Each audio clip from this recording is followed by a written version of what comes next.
Mesdames, Messieurs, bonsoir et bienvenue à ce journal.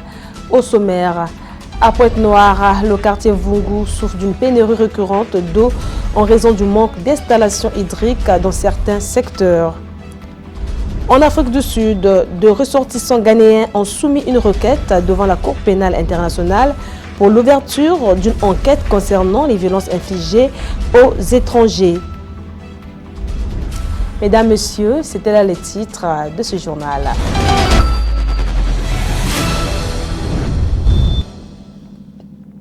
Une fois de plus, bienvenue dans votre journal. La deuxième édition de Vacances utiles a été officiellement lancée le mercredi 22 juillet par le coordonnateur général de la GAE, Dean Elvis Okombi-Chalisson, à travers des formations, le projet Matissa Affaires et des activités sportives. Cette initiative entend renforcer l'employabilité des jeunes et promouvoir l'auto-entrepreneuriat dans tous les départements du Congo. Un reportage de Bonel Messier, Welcome Ayondé et Clévy Mundinga. C'est au rythme des tambours que s'est ouvert ce mercredi 22 juillet 2026 à Olympic Palace le lancement officiel de la deuxième édition de Vacances utiles. Une initiative portée par le coordonnateur général de la génération auto-entrepreneur, Dean Elvis Okombi-Chalisson. Cette nouvelle édition s'inscrit dans une dynamique de refondation visant à renforcer l'accompagnement des jeunes Congolais dans la lutte contre le chômage et la promotion de l'entrepreneuriat. À travers ce programme, les organisateurs entendent offrir à la jeunesse des opportunités concrètes de formation, d'apprentissage et d'insertion professionnelle durant la période des vacances. Parmi les principales activités prévues figure le projet Matissa Affaires, conçu pour accompagner les jeunes en leur fournissant des outils pratiques et des conseils pour créer, développer et pérenniser leurs activités entrepreneuriales. Le programme prévoit également de formations de plusieurs domaines d'activités ainsi que des activités sportives, afin de favoriser le développement personnel et professionnel des participants. Prenant la parole à cette occasion, Dean Elvis Okombi-Chalisson a officiellement lancé les activités de cette deuxième édition de Vacances utiles. Il a rappelé que les objectifs principaux est d'occuper utilement les jeunes pendant les vacances, tout en les préparant à relever les défis de l'emploi et de l'entrepreneuriat. Aujourd'hui, nous reprenons avec force et détermination, force et ambition nos activités à travers les 15 départements de notre pays. Je voudrais dire merci à tous les comités de soutien, aux responsables des associations pour la discipline qui a prévalu pendant cette période de pause. La GAE est une famille et une famille se retrouve pour bâtir. Cette reprise de nos actions rime avec action. Dès maintenant, nous lançons officiellement pour la relance de nos activités la deuxième édition de l'opération Vacances utiles. L'objectif est simple, comme vous le savez. Il s'agit pour nous de former, occuper sainement et responsabiliser les jeunes.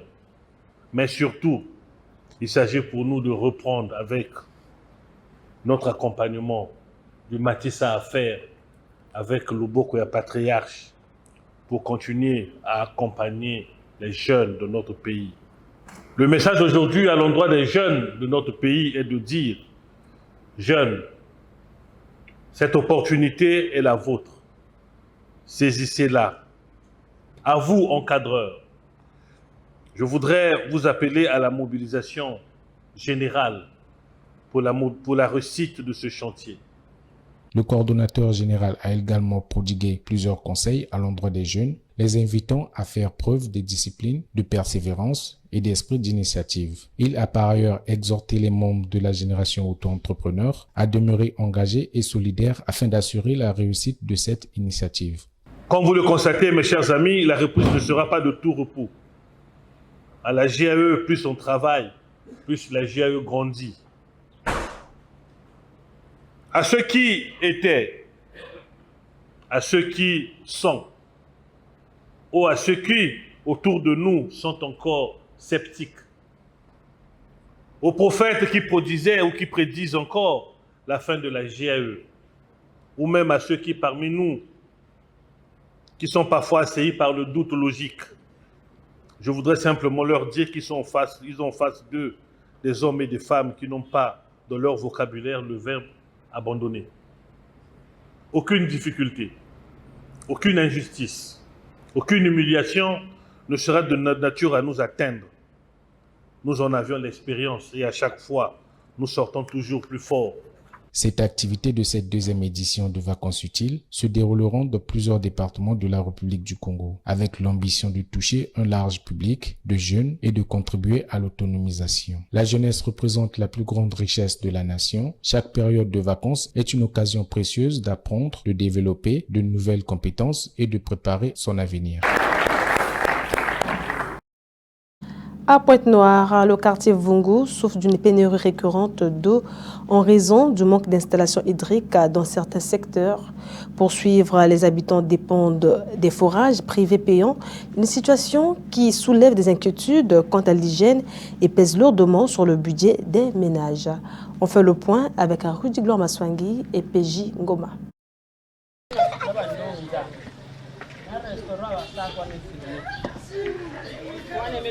À l'image de ce qui se passe dans d'autres zones enclavées, la desserte en eau potable du réseau public est quasi inexistante dans certains ménages de Vungu. Les résidents sont contraints de faire face à de nombreux défis pour se procurer de cette denrée de première nécessité. Ils sont obligés de n'utiliser que les fourrages pour s'approvisionner en eau tout en déboursant de l'argent quotidiennement ou payer des abonnements mensuels. Oui, certainement, c'est un grand problème ici. La population est confrontée à d'énormes difficultés en ce qui concerne la distribution d'eau. Nous constatons que dans ce quartier, il n'y a aucun circuit de la SN2 ici dans ce quartier. Le quartier ne fonctionne encore, ne vit qu'à base de forages. Et de surcroît, s'il n'y a pas d'électricité, la population peine. Ici, actuellement, le bidon coûte 25 francs, mais quand il n'y a pas d'électricité, le bidon augmente à 50 francs. Tel que présentement, là où nous parlons, il n'y a pas d'électricité.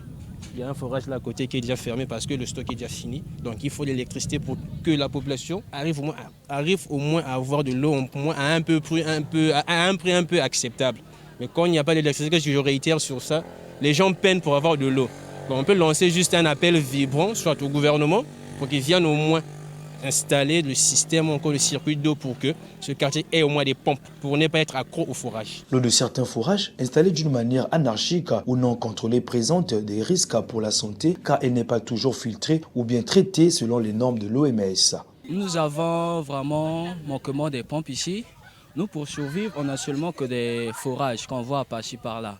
Et ça nous fait vraiment pitié parce que quand il y a problème d'électricité, on ne peut pas avoir de l'eau en abondance vraiment. Donc si on pouvait nous faire entrer des pompes ici, ça fera du bien vraiment. Bon, depuis que moi je suis ici, j'ai jamais vu des autorités pour venir faire le constat même pour ça. Moi le message que je peux au moins dire est que vraiment qu'on puisse faire le nécessaire, que eux-mêmes d'abord qu'ils puissent voir et faire quand même quelque chose pour que nous aussi population qu'on puisse être dans la joie. Et ça fera aussi du bien à chacun de nous ici, vraiment qu'ils puissent essayer vraiment d'arranger notre situation. À Vungu, la pénurie d'eau n'est plus un fait divers, c'est une crise silencieuse qui ronge le quotidien, la santé et le porte-monnaie des habitants. Pointe-Noire se veut une ville en chantier, ville qui se modernise. Mais tant que des quartiers entiers devront se battre pour un bidon d'eau, la promesse restera inachevée. Les habitants de Vungu n'en demandent pas plus, juste les installations hydriques, autrement dit un réseau d'eau potable. 3 jours, courant KV, bete noave maza, bete cacao. Donc il y a courant na salama tata, bete sina noave maza, ba bimnyos. Ils ont entre 13 et 17 ans. Chaque jour, aux arrêts de bus de Brazzaville, ces adolescents vont sous le soleil pour aider leur famille ou subvenir à leurs besoins. Mais derrière cette quête de revenus se cachent des risques parfois au prix de leur scolarité. Plus de détails avec Boniel Messier et Clévy Mundinga.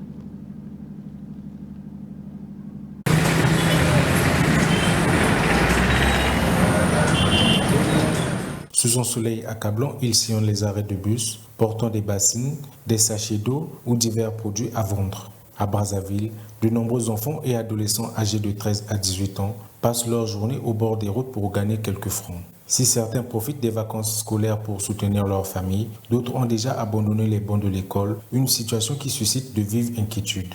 Dans les principaux arrêts de bus de la capitale, Ces jeunes vendeurs interpellent les passagers et les automobilistes dans l'espoir de réaliser quelques ventes. Exposés à la chaleur, à la poussière, aux accidents de circulation et à diverses formes de violence, ils affrontent chaque jour des conditions de travail particulièrement difficiles. Au micro de notre rédaction, plusieurs d'entre eux exposent exercer cette activité pour contribuer aux dépenses familiales ou subvenir à leurs propres besoins. Certains affirment vendre uniquement pendant les vacances, tandis que d'autres reconnaissent avoir interrompu leur scolarité faute de moyens financiers. Ne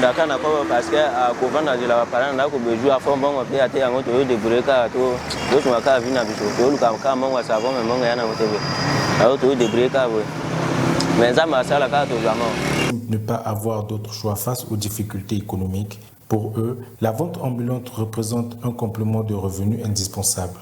Toutefois, plusieurs spécialistes rappellent que cette pratique expose les enfants à des risques importants. Accidents de la route, exploitation, violence, harcèlement et déscolarisation. Même si ça ne va pas, même si vous n'avez pas assez de moyens, mais dès le bas âge, envoyer l'enfant pour aller vendre dans les rues, marcher avec de l'eau glacée, sous le soleil, ce n'est pas bien. L'enfant doit être instruit et l'instruction, c'est au niveau de l'école. Mais lorsque vous envoyez l'enfant dès le bas âge à l'école, d'abord, vous lui donnez l'envie de l'argent. Ensuite, il n'aura pas trop l'amour pour l'école. Et voilà pourquoi aujourd'hui, on subit à plusieurs phénomènes des bébés noirs, clowns, parce que dès le bas âge, les enfants ne sont pas instruits.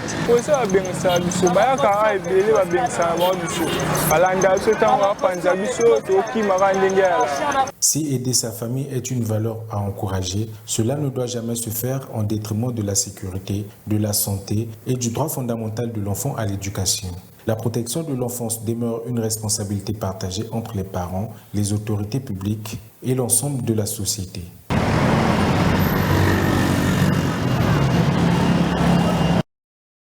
L'avenue de la Liberté, reliant le quartier Vungu au quartier Tister, a poursuivi sa mue.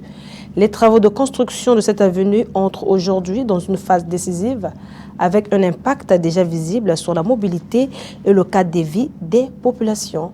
Rudy-Glore Maswangi, PJ Goma.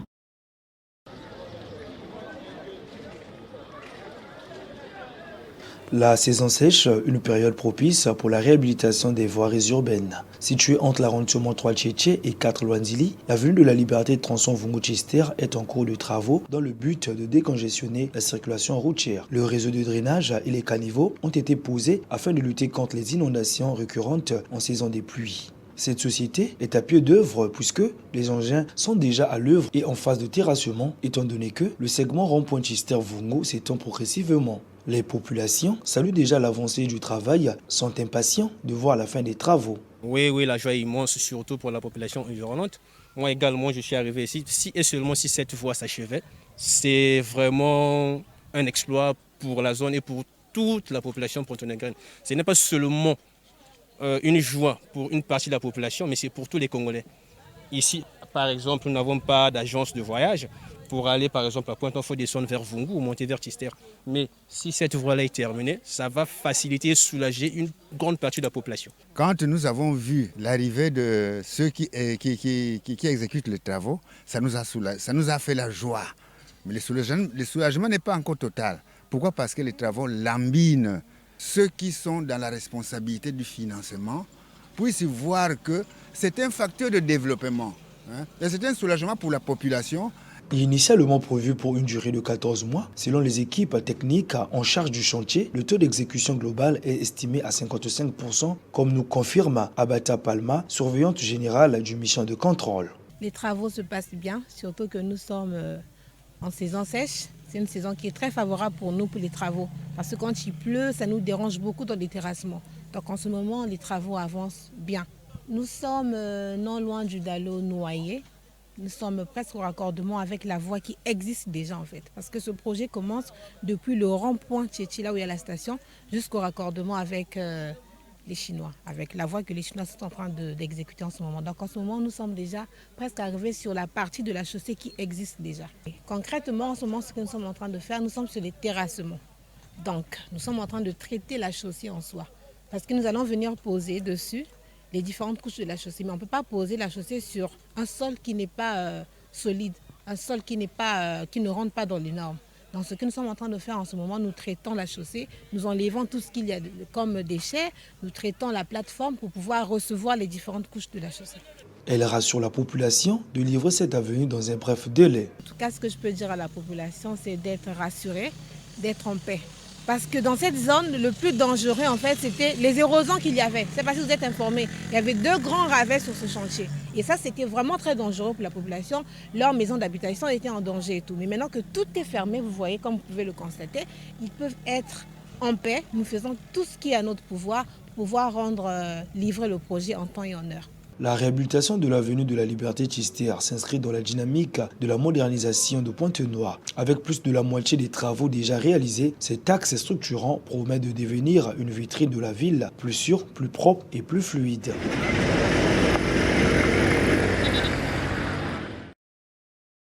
La mairesse de Pointe-Noire, Evelyne Titiel, a fait une descente sur les lieux des travaux d'assainissement au 4e arrondissement Luandili dans le but de se rendre compte de son évolution. Suivez. Les agents municipaux sont à pied d'œuvre sur plusieurs sites de la ville. Armés de leurs outils, ils procèdent au curage et au nettoyage des rivières afin de faciliter l'écoulement des eaux et de réduire les risques des inondations. Accompagnée de ses collaborateurs, Madame le maire de la ville de Pointe-Noire, Evelyne Tchichel, en constatant l'évolution des travaux engagés dans différents quartiers de la ville, est descendue dans l'arrondissement 4 Luandili. Sur les lieux, le constat révèle de nombreux déchets ménagers et autres détritus abandonnés dans les rivières. Des occupations anarchiques de certains lits de rivière transformés en parcelles d'habitation ont été aussi observées. Vous verrez qu'il y a même une église qui est rentrée dans l'eau carrément parce qu'ils ont remblayé avec les ordures ménagères. Ils ont remblayé la rivière et ils en ont fait de terrain. Des pratiques qui entravent l'écoulement normal des eaux et compliquent les opérations d'assainissement menées par la municipalité. Madame le maire a toujours tendu sa main avant qu'on arrive à la saison de pluie. Vous entendez les chansons, là ça veut dire qu'ils sont dans la joie. On est en train de nous foucarder la rivière. À travers cette opération, la municipalité poursuit ses actions d'assainissement et rappelle que la réussite de ses efforts dépend aussi du civisme de chaque habitant. Préserver les rivières et les ouvrages d'assainissement, c'est contribuer à la sécurité et au bien-être de toute la population. Il faut rappeler que l'accumulation des déchets plastiques, l'envasement, la sédimentation et la prolifération des macrophytes aquatiques réduisent la capacité hydraulique des eaux. Voilà pourquoi est-ce que nous faisons ce focardage pour réduire les risques d'inondation. Non seulement qu'il y a des risques d'inondation qu'il faut réduire, il y a aussi la prolifération des vecteurs de maladies. Voilà pourquoi est-ce que nous faisons ce focardage. Les trottoirs destinés à la circulation des piétons à Brazzaville sont de plus en plus occupés par des commerçants qui exposent leurs marchandises, parfois au détriment des espaces aménagés dans les marchés. Une situation qui soulève des préoccupations en matière de sécurité, d'ordre public et d'embellissement de la capitale. Plus de détails avec Bonel Messier et Clévy Mundinga. La vente de produits sur les trottoirs est devenue une pratique de plus en plus courante. Bien que cette activité constitue une source de revenus pour de nombreux commerçants, elle soulève de nombreuses préoccupations liées à l'occupation de l'espace public, à la sécurité des piétons et à l'image de la capitale. Dans plusieurs quartiers de la ville, des vendeurs installent leurs marchandises sur le long des trottoirs. Parfois à quelques mètres seulement des marchés aménagés où des tables restent disponibles. Actuellement sur des marchés avec les gens de Mulhote, avec les gens de la mairie ainsi que la police, quand tu pars vendre dans les marchés, eux, obligatoirement demandent que non, et les ambulants doivent payer les sous, ainsi de suite. Tandis qu'ici au Goudron, on peut vendre tranquillement. Malheureusement ici au Goudron, ce qui nous empêche de vendre au fait aussi, c'est un peu le tas, les policiers. Parce que quand ils viennent ici obligatoirement, tout le monde doit fuir. Si tu ne fuis pas tes trucs en jog, on prend tes trucs, on jette, tu sors perdant au fait. Au-delà des difficultés de déplacement, cette situation nuit à l'esthétique urbaine. Une capitale propre, organisée et accueillante est le reflet du civisme des habitants. Le respect des espaces publics participe non seulement à l'embellissement de la ville, mais également à son développement économique et touristique. Nazando kuna etambolaka bien te. Moi na arrête de bus boye ezo tambolaka même. L'état bengisaka.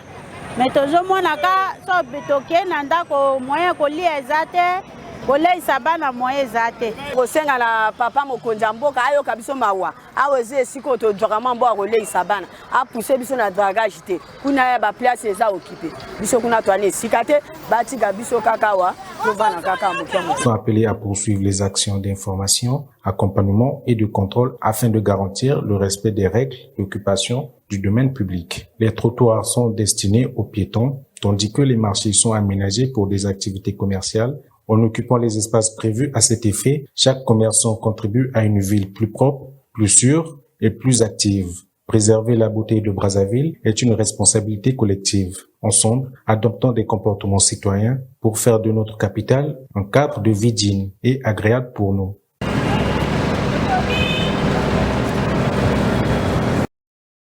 Hors de nos frontières, 2 ressortissants ghanéens ont soumis une requête devant la Cour pénale internationale pour l'ouverture d'une enquête concernant les violences infligées aux étrangers en Afrique du Sud. 2 Ghanéens ont soumis le 15 juillet une requête devant la Cour pénale internationale pour l'ouverture d'une enquête concernant les violences infligées aux étrangers en Afrique du Sud. Les 2 hommes parlent d'un schéma d'attaque généralisé et systématique contre les migrants et estiment que ces atrocités pourraient constituer des crimes contre l'humanité.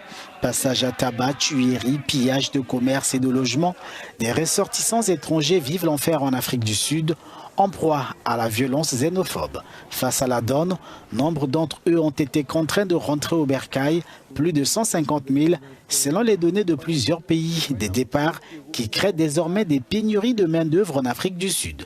Le gouvernement sud-africain est accusé d'inertie face à la chasse aux étrangers menée par des organisations non officielles. La requête des ressortissants ghanéens a été qualifiée d'opportuniste par un cadre du ministère sud-africain des Affaires étrangères.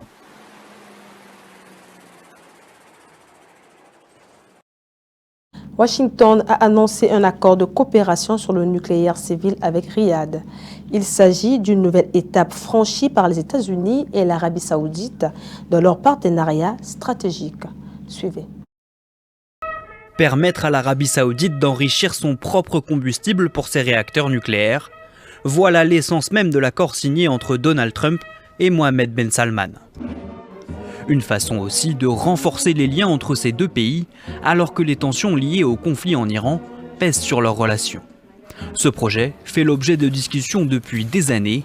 Sous l'administration Biden, il était déjà envisagé dans le cadre d'un accord plus large, incluant la reconnaissance diplomatique de l'État d'Israël par Riyad, une exigence cette fois écartée par Trump. L'accord est par ailleurs beaucoup moins contraignant que ceux habituellement imposés par Washington. L'Arabie saoudite pourrait ainsi se passer des inspections rigoureuses de l'Agence internationale de l'énergie atomique. Plusieurs parlementaires, aussi bien démocrates que républicains, ainsi que des responsables israéliens, redoutent que Riyad n'utilise ce programme nucléaire civil pour développer des armes nucléaires. Les déclarations de Mohammed Ben Salman en 2018 ne sont pas faites pour les rassurer. L'Arabie ne souhaite pas acquérir de bombes nucléaires, mais si l'Iran venait à en développer une, nous lui emboîterions le pas dans les plus brefs délais. L'accord doit être examiné par le Congrès américain, qui a le pouvoir d'adopter une résolution de désapprobation. Toutefois, sa validation n'est pas nécessaire pour qu'il soit entériné. Alors que Washington dit avoir mené une 12e nuit consécutive de frappes en Iran, Téhéran affirme avoir intercepté 3 pétroliers dans le détroit d'Ormuz. Le conflit entre l'Iran et les États-Unis s'intensifie. Washington affirme avoir mené une 12e nuit consécutive de frappes sur le territoire iranien, tandis que Téhéran assure avoir intercepté 3 pétroliers dans le détroit d'Ormuz. Les gardiens de la révolution maintiennent un contrôle strict sur cette voie maritime stratégique au cœur des tensions avec Washington.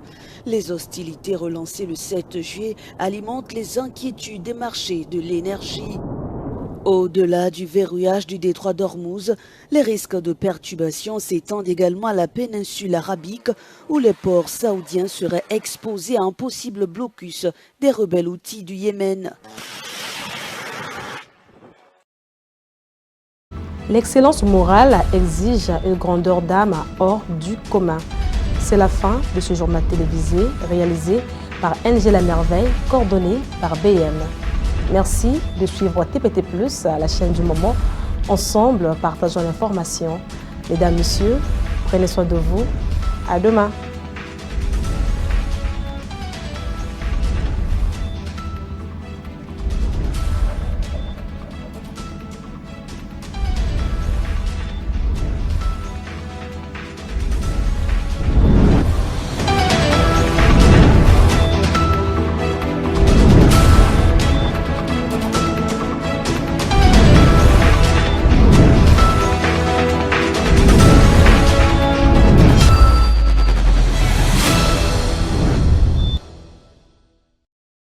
Ciao.